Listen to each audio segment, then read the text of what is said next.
साथ एक साहब जुड़े हैं अभी सबसे पहले, और उसके बाद फिर हम इंशाल्लाह लिंक आम करेंगे, और इनका नाम है द मैसेंजर। जी भाई, द मैसेंजर, क्या हाल चाल है? बढ़िया सर, बढ़िया। आप कैसे हैं? वही ठीक था, पहले वाला। अच्छा अच्छा। वही ठीक था। ये तो आपने स्टार्ट में ही हमें मसल दिखाना शुरू कर दिया। हाँ, मतलब ये कि अगर अच्छा आप वो जो है अपनी वीडियो थोड़ा-सा। के साथ आए तो ज्यादा बेहतर है। वीडियो तो आपकी ऑन ही थी ना? जी जी, ऑन थी वो। एक्चुअली थोड़ा सा घर मेरा जिस रूम में हूँ, कोई मसला नहीं है, कोई मसला नहीं है। वो थोड़ा सा गंदा है इस वजह से। चलें, कोई आप मसला नहीं है, नो टेंशन। आप लोग कैसे हैं? सब बढ़िया? बिल्कुल ठीक ठाक हैं। आप शायद इससे पहले भी आने की कोशिश कर रहे थे, तो फिर मुझे किसी ने बताया कि भाई आज की स्ट्रीम में आप आना चाहते हैं, तो मैंने कहा जी जी। ठीक है। मैंने उन साहब को, आपके जो हमारे जो म्यूचुअल फ्रेंड है, मैंने उनको लिंक भेज दिया था। उस तरीके से आप आए हैं। हाँ, बस जी फरमाइए। अचानक मेरे पास आया अभी अभी व्हाट्सएप में, तो मैंने ज्वाइन कर लिया। अच्छा, तो क्या मैं आप जी आप सनातनी हैं? जी सनातनी हूँ। अच्छा अच्छा, ठीक है। तो आप को जो आप क्या समझते हैं कि एक सनातनी जो मजहब है या जो जी धर्म है, जी वो सारी इंसानियत को कबूल करना चाहिए? जी जी बिल्कुल। सारी इंसानियत को कबूल करना चाहिए, ठीक है। तो उसकी वजह क्या है, क्यों कबूल करना चाहिए? कोई खास बात सनातन धर्म में? सर एक्चुअली मैं इस तरह से नहीं आना चाहता था। मेरे कुछ क्वेश्चंस थे जो मैं मतलब क्लियर क्लियर करना चाहता था। उसी के लिए मैंने कहा, उसने मुझको कहा था कि ये क्वेश्चंस आप सर से पूछ सकते हैं, तो शायद वहां पर आपके जवाब मिल जाए। मैं इंशाल्लाह आपके सवालात का जवाब भी दूंगा, क्योंकि मैंने आपसे आपका तारुफ पूछा, और मैंने जी कहा चलो मुख्तसर ये भी पूछ ले। जाहिर है कि मैं मुसलमान हूँ, और मैं ये चाहता हूँ कि सारी दुनिया इस्लाम कबूल करे, अच्छा और अच्छा। उसकी वजूहात हैं। और आप सनातनी हैं, मैंने आपसे पूछा कि आप चाहते हैं कि सारी दुनिया सनातन धर्म कबूल करे, तो उसकी कोई ना कोई वजह होनी चाहिए। अच्छा, हमारी जो वजूहात हैं वो सबको पता है, जी लेकिन और हम उसको हजार मर्तबा कह चुके हैं कि भाई ये वजह है, ये वजह है, और सो ही वजूहात हैं। उसमें तो जी दो चार हम जिक्र भी कर देंगे, लेकिन हमने सनातनियों के साथ बहुत सारी स्कीम्स की हैं। आमिर हक अच्छा के चैनल पर हुई हैं, सैम स्टालिन के चैनल पर हुई हैं, और जब भी हम ये पूछते हैं कि भाई सारी इंसानियत सनातन धर्म को क्यों कबूल करे, तो सनातनी भाई इस चीज को बयान नहीं नहीं नहीं करते। नहीं नहीं, ऐसा नहीं। मैं बयान कर देता हूँ। मुझे लगता है कि मुझे नहीं लग मैं मतलब ऐसा नहीं था कि मेरा एक्सपेक्टेशन कुछ और था। अगर आप पूछ रहे हैं तो मैं बता देता हूँ जी कि दुनिया में जो जितनी भी जो भी इंसानियत है, मनुष्यता है, वो सनातन धर्म से ही प्राप्त हुई है। बाद में उसके बाद उसमें जो चेंजेस होते गए कि भाई ये नहीं, ये सही नहीं है, वो सही नहीं है, ऐसे करके बदलाव होते गए। तो उसकी वजह से नए नए पंथ और मत अस्तित्व में आ गए। मगर असल में तो अगर देखा जाए तो जड़ से हम मूल रूप से तो सनातनी है सभी लोग। दूसरी बात यह है कि दुनिया में केवल सनातन धर्म ही एक ऐसा धर्म है जो सर्वोच्च ईश्वर को सिद्ध कर सकता है। थोड़ा सा इसके अलावा थोड़ा सा गाढ़ी हिंदी के गाढ़ेपन को थोड़ा सा हल्का कर लें, ताकि सभी लोग समझ सकें। ठीक है ठीक है। हाँ। तो दुनिया में केवल सनातन धर्म ही एक ऐसा धर्म है जो सुप्रीमेसी ऑफ गॉड को प्रूव कर पाता है। ओके। अब जैसे सुप्रीमेसी ऑफ गॉड की बात आती है, जैसे लास्ट टाइम मेरी शायद बात हुई थी। आपके उसमें आते हैं दो लोग थे उसमें, शायद यहाँ पर उसमें से आवाज़े हक हैं। हाँ, बैठे हुए हैं आमिर हक साहब जी। जी जी जी। कैसर भाई की तो स्ट्रीम में आए थे ये। जी जी। अच्छा अच्छा। जी। सुप्रीमेसी ऑफ गॉड को सनातन धर्म स्टैब्लिश करता है मोस्ट सक्सेसफुली, आप कह रहे हैं? जी, बिल्कुल जी सक्सेसफुली। तो जी। उसमें क्या है, तीन तीन तीन विषय थे। तो उसमें सबसे पहला विषय है कि कौन सा धर्म ऐसा है जो गॉड को सुप्रीमली वहां पर प्रूफ रख पाता है कि हाँ भाई जी गॉड है, क्रिएशन जी। है, तो उसका क्रिएटर है, क्रिएटर है तो वो कौन है, तो वो समझा पाता है। तो ये चीज मैंने वहां पर उस दिन पूछी थी। तो मुझे बताया गया कि जो इस्लाम है उसमें कहा गया है कि ये गॉड की जो सुप्रीमेसी है उसको समझाया नहीं जा सकता। तो ये तो फिर एक वैसी बात हो गई कि मतलब एक थोपना हो गया कि भाई अब कल को हमें कोई और नया व्यक्ति मिल जाएगा, वो हमसे कहेगा कि मैं आपका ईश्वर हूँ और मुझे मानो, तो हमें उसे भी चलिए मान ठीक है, लेंगे। अगर अगर थोड़ी देर के लिए हम ये मान भी लें कि हमारे यहाँ इस्लाम में गॉड की सुप्रीमेसी को समझाया नहीं जा सकता, और आप ये दावा कर रहे हैं कि हिंदुइज्म में या सनातन धर्म में समझाया जा सकता है, तो क्या आप कोशिश करेंगे कि हमें समझाएं कि आपके यहाँ गॉड की सुप्रीमेसी कैसे स्टैब्लिश करते हाँ, मैं बिल्कुल कर सकता हूँ। हैं? जी देखिए, गॉड की सुप्रीमेसी ऐसी है कि एक नियम है जो वैसे जनरलाइज भी है, और बृहदारण्यक उपनिषद में भी इसको बताया गया है कि ईश्वर वही है जो कुछ भी कर सकता है। ठीक। ईश्वर वही है जो कुछ भी कर सकता है, जो किसी नियम के अधीन नहीं है, किसी भी नियम के नीचे नहीं है, हर नियम को बनाने वाला ईश्वर है जी। तो अब सनातन धर्म का ईश्वर क्या है कि वो निराकार भी है, वो साकार भी है। वो क्या कहते हैं, वो दिख भी सकता है, नहीं भी दिख सकता है, इसीलिए मूर्ति पूजा हमारे यहाँ, दोनों चीजें हैं। अच्छा, इसके आगे क्या है कि वो सच भी बोल सकता है, वो झूठ भी बोल सकता है, ये भी बात आ जाती है, क्योंकि नियम के नीचे नहीं है। अगर हम इस नियम के नीचे उसको मान लेंगे कि वो झूठ नहीं बोल सकता। 2+2=5 कर सकता है? हाँ जी, बिल्कुल कर सकता है। ओके, ठीक है। वो हर ऐसा कोई लॉ नहीं है जो वो ब्रेक ना करता हो, तो इसलिए उसके ऊपर कोई भी नियम लागू नहीं होता है। ठीक। अब जैसे कहा जाता है कि उसने कभी जन्म नहीं लिया, तो वो जन्म लेके भी दिखाता है। हम केवल इतनी देर की बात कर रहे हैं कि वो बुक क्या कह रही है, मतलब ये मान के चल रहे हैं कि वो बुक अपनी कही हुई बात को जस्टिफाई कर रही है कि नहीं कर रही, अपने में ही, उस बुक से बाहर नहीं जाएंगे। तो जैसे वो कहता है कि जो मैं समझा हूं आपकी बात, वो ये कि ईश्वर आपकी थियोलॉजी के एतबार से ऑमनीपोटेंट है, और क्योंकि ऑमनीपोटेंट होने का मतलब ये है, यानी हर चीज पर कादिर होने का मतलब ये है कि वो हर काम कर सकता है, और किसी भी कोई भी चीज उसके लिए कोई इम्पॉसिबल भी इम्पॉसिबल नहीं है। जी जी, इसमें एक दो चीजें और कहना चाहूंगा जी।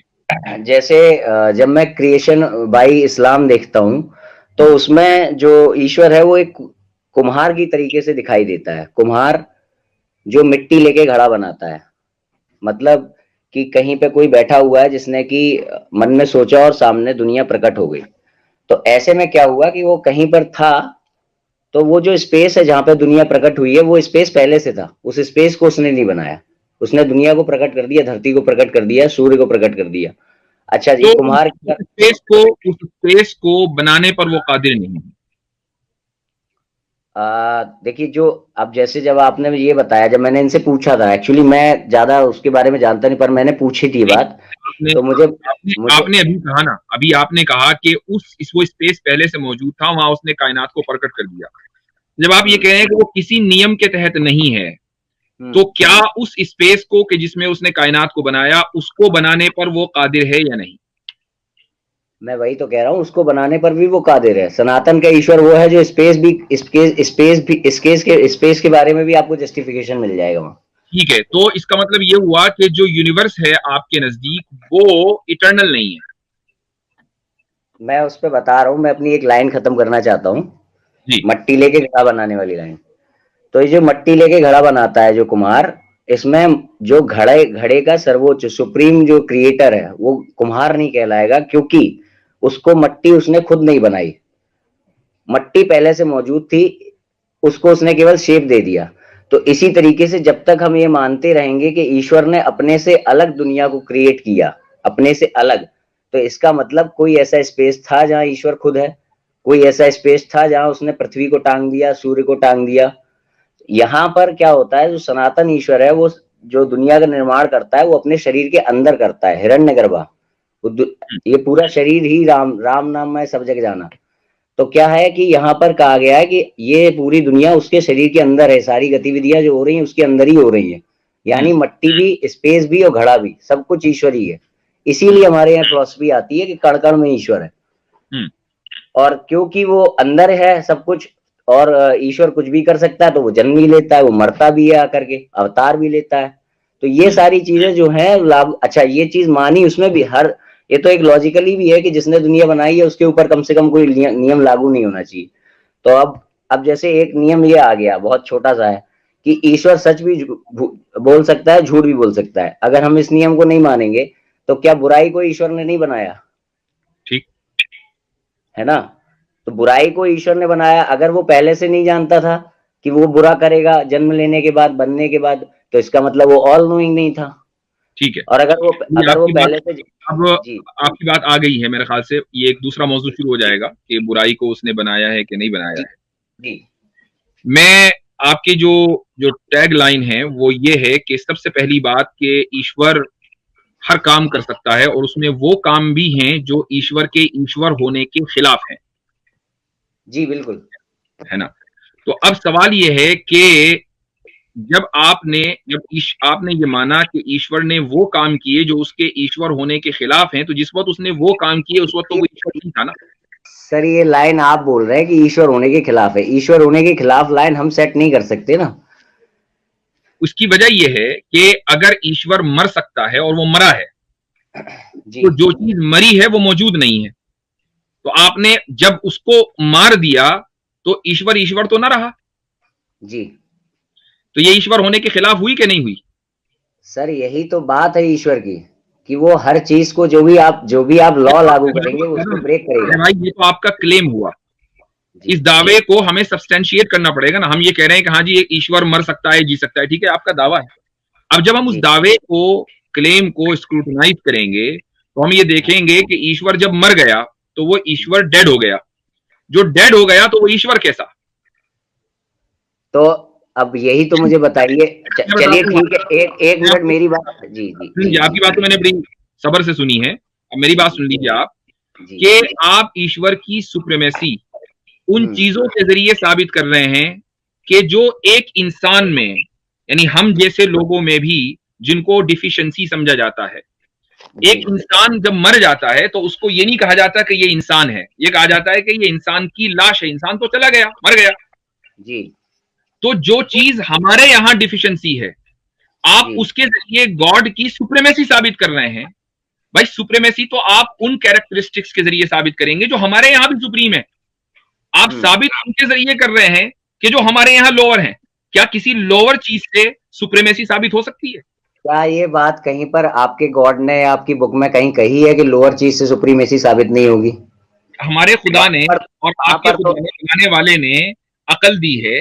क्या उस अकल के जरिए हम, चूंकि मैं अगर कुरान की कोई आयत बयान करूंगा, कुरान की आयत बयान करूंगा, तो क्या आप उस कुरान की आयत को मान लेंगे? अगर मैं कह दूं कि हाँ बताया है, आप मान लेंगे? मैं एक जगह ये जानता हूँ कि एक जगह उन्होंने ये जरूर कहा है कि ईश्वर वही है जो कुछ भी कर सकता है। नहीं, मैं आपसे कुछ भी का मतलब कुछ ये कह रहा हूं कि क्या आपको, आपने कहा कि हमारे किताब में कहीं लिखा हुआ है, अगर मैं बता दूं तो आप क्या मान लेंगे? अच्छा अगर हाँ, मैंने कहा ना मैं किताब से बाहर नहीं जाऊंगा। मैं ये नहीं कहूंगा कि नहीं भाई ये बात उन्होंने नहीं कही है, मिला दी गई है, या ईश्वर की कही हुई बात नहीं है। जो उस किताब की आयत है वलिल्लाहिल मसलुल आला, कि अल्लाह ताला के लिए आला तरीन जो हायर कैरेक्टरिस्टिक्स हैं वो अल्लाह ताला के लिए साबित हैं, उसके लिए लोअर कैरेक्टरिस्टिक्स साबित ही नहीं है। तो कुरान करीम ने वाज़ेह तौर से ये बात कह दी है। अब मुझे बताइए कि आप इसको मानते हैं कि नहीं? तो अब मैं यहाँ पर ये बात पूछ रहा हूँ कि उन्होंने एक जगह जब उन्होंने अपनी बात को बदला है तो उन्होंने कहा कि ईश्वर वो है जो कुछ भी कर सकता है। तो उन्होंने यहाँ जब ये कह दिया कि ईश्वर वो है जो कुछ भी कर सकता है, तो इसमें कुछ भी में तो सब कुछ आ गया ना, कि उसमें भी फिर ब्रेक है। कुछ भी में वो तमाम की तमाम चीजें हैं जो खुदा की कुदरत में शामिल हाल हैं, जो इंट्रेंसिकली इम्पॉसिबल नहीं है। यानी जिसको, मिसाल के तौर पर मैंने आपसे सवाल किया था कि 2 + 2 + 2 = 5 हो सकता है कि नहीं, इंट्रेंसिकली ये चीज इम्पॉसिबल है। और आई डोंट नो कि अगर आप इंट्रेंसिकली का मतलब समझ रहे हैं कि नहीं। तो अगर एक चीज, मैं उसको आसान जबान में कैसे कहूं आमिर भाई, इंट्रेंसिकली यानी फी हद्दी जाती फी नफ्सी, इसको क्या कैसे कहेंगे?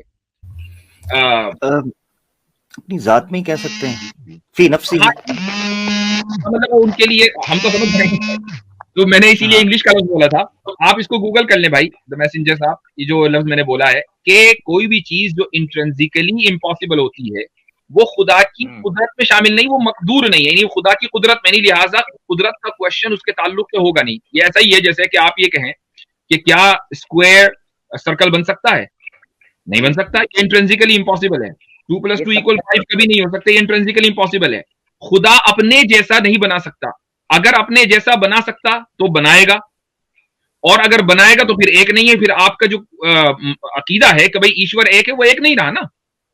ठीक है, तो अब यहाँ पर एक चीज ये मान सकते हैं कि कुरान के द्वारा स्थापित होने वाला जो ईश्वर है वो भले ही चलिए लोअर क्लास के काम है, पर वो लोअर क्लास के काम नहीं कर सकता है, इतना तो मानेंगे?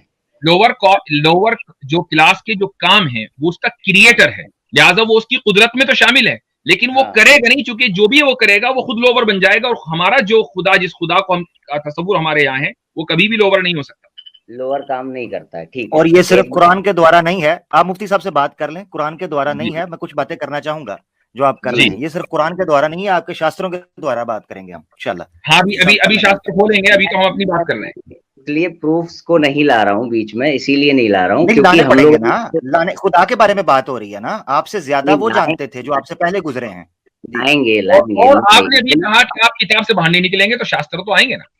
हाँ हाँ, किताब से बाहर करने का मतलब मैं ये चैलेंज नहीं करूंगा कि नहीं नहीं साहब यहाँ पर ये नहीं, ये खुदा ने कहा ही नहीं होगा, या ये किताब झूठी है, मैं ये नहीं कहूंगा कहीं पे। आपकी जो किताब है उसके बारे में बात हो रही है। हाँ अच्छा, अब जब एक परसेप्शन हमारा सेट हो गया कि खुदा जो है वो बनाया तो है उसने लोअर चीजों को, मगर लोअर चीजें कर नहीं सकता है, इतना तो मतलब यहाँ से तभी हम आगे बढ़े, इसको फिक्स कर लें कि वो लोअर चीजें कर नहीं सकता है। लोअर चीजें अगर वो करेगा तो फिर वो खुदा नहीं है, वो खुदा की पोजीशन से डिस्क्वालीफाई हो जाएगा। जो लफ्ज आपने बोला नहीं कर सकता, मुझे इस पर एतराज है। वो नहीं करेगा, कर सकते की बात नहीं, वो नहीं करेगा चूंकि वो उसका खालिक है। अच्छा, तो मुझे अब ये बताइए, आपके मुताबिक आपने ये कहा कि जी खुदा मर सकता है, मैंने सिंपल सा सवाल किया, जब वो मर गया तो फिर खुदा कौन था, उसका क्या जवाब है? ये वो जो मरना और जीना हमारे लिए है ना, वो हमको हमारी दुनिया में आके मर के भी दिखाता है, हमारी दुनिया में आके जी के भी दिखाता है। तो अगर वो मरने के बाद भी जिंदा था तो मरा नहीं, तो वो हमारी जो मरना और जीना शब्द है वो हमारे लिए है ना, व्यवहारवाद में है, वो दो चीजें, परमात्मा। तो फिर आप फिर ये दो, अगर ये दोनों चीजें सिर्फ हमारे ही एतबार से हैं तो इनकी तो कोई हकीकत और रियलिटी रही नहीं ना। अगर उसका मरना भी जीना ही है तो सीधा वो ये क्यों नहीं कहता कि वो हमेशा के लिए जिंदा है? हमारे लिए रियलिटी हो गई ना, राम आए मरे, कृष्ण आए मरे, हमारे लिए मैं ये कह रहा हूं कि अगर उसके मरने के बाद भी वो जिया ही जिया, तो आप सिंपल ये कहना कि वो तो हमेशा जिंदा है जी, पर वो मर भी सकता है, वो मनुष्य का रूप लेके जन्म ले सकता है। नहीं, वो मर गया, जब वो मर गया आप ये कह रहे हैं कि वो अभी भी जिंदा है। अगर वो मरने के बाद भी जिंदा है और आपको पता है, राइट, अगर आप ये कह रहे हैं कि हमारे एतबार से उसने मर के दिखाया, आप तो उसको मरा हुआ नहीं मान रहे ना, तो आपको पता है कि मरने के बाद भी वो जिंदा है, वो तो फिर अपने आप कहें कि वो हमेशा जिंदा है, आप उसको मरा हुआ क्यों कहते हैं? वो मरा भी, वो जन्म भी लेता है, यही तो बात है, उसके सामने भी लग सकता है, ही नहीं लग सकता। आप मेरा पॉइंट नहीं, ये पॉइंट है, ये सबसे अहम पॉइंट है, रुक जाइए। आपने ये कहा कि वो हमारे एतबार से, यानी इंसानों के एतबार से उसने करके दिखाया कि मैं मर भी सकता हूँ। कहते हैं व्यवहारवाद, इसको व्यवहारवाद कहते हैं, व्यवहारवाद के हिसाब से वो मर सकता है, परमार्थवाद के हिसाब से नहीं मर सकता। उसने आपको ये करके मर के बताया ताकि आप ये समझ लें कि वो हर काम कर सकता है, राइट? जी बिल्कुल। तो उसका मरना ही था ना, तभी तो मानेंगे। जब उसका मरना था तो वो मर गया, फिर ईश्वर कौन था जब वो मर गया? अब अगर आप ये कहेंगे कि वो जिंदा था तो फिर वो मरा नहीं। ईश्वर जब मनुष्य रूप में जन्म लिया तो वो मरा, ईश्वर फिर भी रहा, यही तो ईश्वर का खेल है। चलिए खैर, मैं इसको अगले उससे थोड़ा सा डिफाइन कर सकता हूँ, मुझे मौका आमिर भाई जी। हाँ, मैं इसमें बात करना चाहता हूँ। अच्छा, उस दिन जब इनके साथ बात उसमें जब इनके साथ बात हुई थी, उस वक्त मैंने इनसे सिंपल एक चीज पूछी थी कि किसी चीज पर आपका विश्वास होना एक अलग चीज है और किसी चीज को मुकम्मल तौर पर समझ पाना, उसका आपकी बुद्धि पे उतर जाना, ये अलग चीज है। और उसमें मैंने एक मिसाल इनसे पूछी थी कि जो संसारा है या पुनर्जन्म का कॉन्सेप्ट है, आप इस पे विश्वास रखते हैं? इन्होंने कहा मैं रखता हूँ। तो मैंने कहा क्या आप इसको एक्सप्लेन कर पाएंगे, क्या इसको डिटेल के साथ समझा पाएंगे? इन्होंने कहा नहीं, अभी मैं उस बारे में ज्ञान हासिल कर रहा हूँ, मुझे नहीं पता मैं समझा पाऊंगा। तरफ सुनिए मेरी बात, मैं आपको तब से सुन रहा हूँ ना मेरा भाई, मैं तब से हालांकि आपने कितनी बातें की हैं जो आपके शास्त्रों के खिलाफ जाती हैं, ठीक है, कितनी बातें आपने की हैं, मैं सुन रहा था, और मुफ्ती साहब ने भी आपको मौका दिया आप खुल के बात करें। देखे मेरा भाई, स्वामी दयानंद सरस्वती साहब ने ऋग्वेद का भूमिका लिखते हैं, और उस भूमिका के अंदर वो कहते हैं कि ईश्वर कभी भी जिस्म ले नहीं सकता, मनुष्य की शक्ल में आ नहीं सकता, ये मुमकिन नहीं। कि उसकी वजह ये है कि हमें यह मानना पड़ेगा कि जब ईश्वर ने जन्म लिया तो ईश्वर आमिर भाई आपको क्रिएट किया खुद को। आपकी आवाज कट रही है। मैं फोन से आता हूँ हजरत, मुझे फोन से आना चले आप इतने फोन से आइए और मैं एक चीज अपना पॉइंट एक और मुकम्मल कर लूं और उसके बाद सैम भाई आपको, अभी जो मरने और जीने की बात चल रही है ईश्वर के, आपने ये कहा कि वो इंसान के एतबार से मरा है।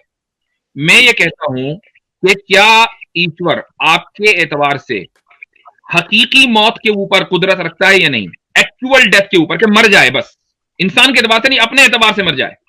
क्या इसमें बात आती है कि इसमें ये बात आती है कि सबसे पहले फिर ये जानना पड़ेगा कि मरना और जीना है क्या। मरना और जीना, मरने का मतलब मरना यानी अब वो नॉन एग्जिस्टेंस में चला गया। क्या ईश्वर नॉन एग्जिस्टेंस में जा सकता है? जब तक ये शब्द एक मनुष्य के रूप से है, मनुष्य की वाणी से निकल रहा है मरना, तो ये व्यवहारवाद है, और व्यवहारवाद के अनुसार फिर ईश्वर मर सकता है, जन्म भी ले सकता है। मैं मरने की बात ही नहीं कर रहा हूं, मरने का लफ्ज मैंने वैसे ही बोला, असल है नॉन एग्जिस्टेंस। क्या ईश्वर नॉन एग्जिस्टेंस में जा सकता है? तो मैं बता, नॉन एग्जिस्टेंस में जा सकता है, बिल्कुल जा सकता है नॉन एग्जिस्टेंस में। ठीक है, अब ईश्वर नॉन एग्जिस्टेंस में चला गया, ईश्वर डज नॉट एग्जिस्ट जी। अब ईश्वर कौन है? ईश्वर फिर भी रहेगा परमार्थवाद में। आपने अभी कहा कि वो नॉन एग्जिस्टेंस में चला गया, अब नहीं रह सकता वो, क्योंकि वो नॉन एग्जिस्टेंस में चला गया। सर ये व्यवहारवाद में कहा है मैंने, मनुष्य के बात से भाई, वो आपके एतबार से, मैं कह रहा हूँ ईश्वर अपने एतबार से नॉन एग्जिस्टेंस में जा सकता है या नहीं? बात तो तब भी आप और मैं ही कर रहे हैं ना, मनुष्य कर रहा है ना बात। जब तक हमारे द्वारा उसकी बात हो रही है तब तक वो व्यवहारवाद में एग्जिस्टेंस से बाहर भी जाएगा, एग्जिस्टेंस के अंदर भी जाएगा। तो मतलब ये है कि आप भी ये मान रहे हैं कि ईश्वर ये काम नहीं कर सकता, तो आपने भी उसकी कुदरत को महदूद कर दिया, लिमिट कर दिया। जी आमिर भाई दोबारा आ गए। जी जी, अच्छा मैं ये चीज कह रहा था, हाँ मेरी आवाज आ रही होगी। अच्छा, एक तो ये चीज है, जब इन्होंने मुझसे पूछा था ना कैसर भाई की स्ट्रीम में, ये वैसे किसी हमारे एक्स हिंदू भाई नौ मुस्लिम है उनके तवस्सुत से ही आए हैं, मैंने कहा बताता चलूं, तो उस वक्त इन्होंने ये सवाल रखा था कि मैं ये पूछना चाहता हूं कि क्या हम अल्लाह को समझ सकते हैं मुकम्मल तौर पर। मैंने कहा समझने से मुराद क्या है, एक वो है ये चीज तो समझ आती है, इससे आगे आप समझने से क्या मतलब समझते हैं।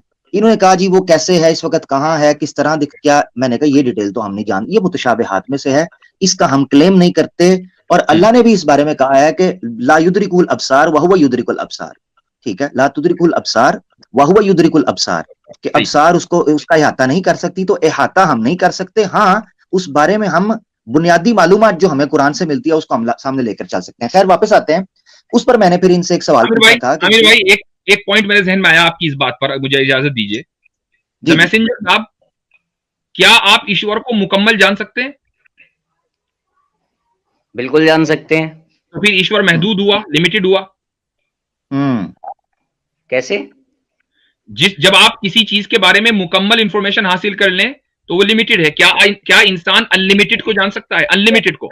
ईश्वर क्या करता है, जैसे ही हम बात का जवाब दीजिएगा, क्या आप अनलिमिटेड इंफॉर्मेशन हासिल कर सकते हैं? क्या इंसान अनलिमिटेड जान सकता है? इंसान ईश्वर को समझ सकता है, दूसरे शब्दों में कहें तो। मेरी सवाल का जवाब दीजिए, ईश्वर को छोड़ दीजिए फिलहाल, आप इंसान हैं, आप अनलिमिटेड समझ सकते हैं? बिल्कुल, मोक्ष के टाइम पे समझ जाएंगे। वो अनलिमिटेड नहीं है, वो लिमिटेड है। तो हम समझे कब उससे? आप मेरी बात सुन लीजिए। मसिंजर भाई आप दूसरे इंसान को नहीं समझ सकते, आप ईश्वर को समझने की बात कर रहे हैं। आज तक इंसान अपनी बीवी को नहीं समझ सका, और आप कहते हैं मैं ईश्वर को समझ। अच्छा मसिंजर भाई, मेरी बात थी ना बीच में, जिससे मुफ्ती साहब को पॉइंट नजर समझ आया था, मैं उस तरफ। यहाँ पे क्या है, ईश्वर को ये भी कहा गया है, आप समझ सकते हो, पूरी तरीके से समझ सकते हो, मगर वो क्या है, परमार्थवाद हो जाएगा, हम खुद ईश्वर में जाके लीन हो जाएंगे। हमारा मोक्ष क्या है? यही तो मसला है। अभी देख मेरी बात सुने, इसे कहते हैं कि अद-दलीलु अलल मतलूब, ठीक है। आप एक ऐसी चीज को दलील के तौर पर पेश कर रहे हैं जो आप बजाते खुद दावा है, क्लेम ही ये है, ये इलॉजिकल आर्गुमेंट होगा अगर आप थोड़ा सा मंतिक को, फलसफे को इस्तेमाल करें। याद रखें, जितने लोग आते हैं यहाँ पर, सुन लेना भाई एक मिनट, भाई एक मिनट जरा, हाँ देखें, मैंने अक्सर नोट किया है, जो आप भी कर रहे थे, कि ईश्वर क्या मनुष्य के रूप में आ सकता है, प्रकट हो सकता है? ये सवाल के जवाब में आमतौर पर श्री राम और श्री कृष्णा को पेश कर दिया जाता है, और इस तरह के विष्णु के अवतारों को पेश कर दिया जाता है, हालांकि वो खुद चीजें भी डिस्प्यूटेड हैं, कन्फ्लिक्टेड हैं, उनके बारे में हिंदुओं के अंदर कॉन्फ्लिक्ट है। कोई यूनानिमसली ये हिंदुइज्म के जितने सेक्ट स्कूल ऑफ थॉट्स हैं, यूनानिमसली इस पर मुत्तफिक ही नहीं है स्वामी दयानंद सरस्वती साहब ने श्री राम और श्री कृष्णा को कहा ये साधारण मनुष्य थे, हाँ बार बार जन्म लेकर आते थे, ये उन्होंने खुद कहा है। इसका मतलब ये है कि आप एक ऐसे आर्ग्यूमेंट को पेश कर रहे हैं ईश्वर को मनुष्य के रूप में दिखाने के लिए जो खुद कॉन्फ्लिक्टेड है, कतई नहीं है, जन्नी है, एब्सोल्यूट नहीं है। एक तो ये चीज है, ठीक है। आपका माइक म्यूट है, जरा सुन ले मेरा भाई, आपका माइक म्यूट है, जरा सुन ले। दूसरी चीज ये है, आपने कहा कि ईश्वर, बड़ी अजीब बात है कि, और मुफ्ती साहब ने रखा भी कि ईश्वर का जो ऐब आप एक्सप्लेन कर रहे हैं, उस ऐब को बतौर उसके आला होने के लिए पेश कर रहे हैं कि वो मरता है, जीता है और आकर इधर जाता है, और मिसालें किनको दे रहे हैं जो कन्फ्लिक्टेड है। ये एक ऐसा पैराडॉक्स है जिसको एक्सप्लेन करना बड़ा जरूरी है। मैं आपको बता देता हूं, मुझे मौका वेदास के अंदर आपके, अगर आप शास्त्र पढ़ेंगे, मौका दूंगा, अगर आप शास्त्र पढ़ेंगे फिर मैं आपको मौका दूंगा। जी जी ठीक है जी। ये याद रखें कि जब आप ईश्वर की कुदरत पे बात करेंगे और आप कहेंगे कि वो हर चीज कर सकता है, तो सवाल ये उठता है कि आपके बकौल जो पापी है उसको वो माफ कर सकता है? और क्या पुनर्जन्म में, यानी अगले जन्म के अंदर जो उसको सजा मिलनी है, वो उसको नहीं दे सकता है, रोक सकता है उससे?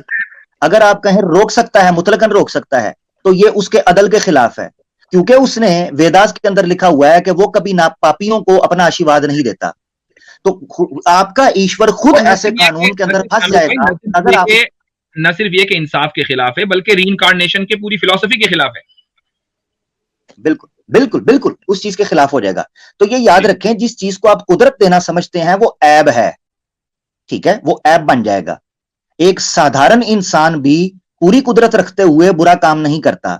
मुझे नहीं समझ आती कि ईश्वर की कुदरत ऐसे कामों के अंदर ही क्यों आप लोग साबित करते हैं जिससे उसका नुक्स निकलता हो, जिससे उसकी बुराई से लगती हो। कोई और दूसरे काम नहीं है कि जो उसकी तरफ मंसूब किए जा सकें। उसका इंसान बनना ही उसकी कुदरत को वाज़े करेगा, उसका मृत्यु करना लेना ही उसकी कुदरत को वाज़े करेगा, उसका इंसानी रूप में जन्म लेना ही उसकी कुदरत को वाज़े करेगा। ये बड़ी अजीब बात है। बहुत उम्दा पॉइंट। सवाए शिर्क के कोई चीज नहीं जवाब आप बोल सकते हैं। जी द मैसेंजर साहब कहां चले गए? स्टक हो गई है उनकी आईडी। बोले भाई चले खैर ठीक है, तो आई डोंट नो कि अगर वो हैं यहाँ पर चले गए। अच्छा तो अब मैं हाँ पता नहीं क्या वजह है।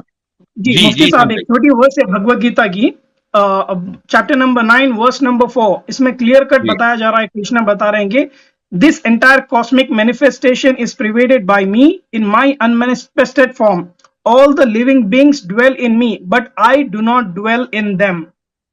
मैं किसी के अंदर ड्वेल नहीं करता हूं। और कमेंट्री में भी यही बता रहा है कि the world and all the souls in its are both god's energies and with in his personality, however Krishna himself says he does not dwell in any living being that is infinite is not contained by the finite being।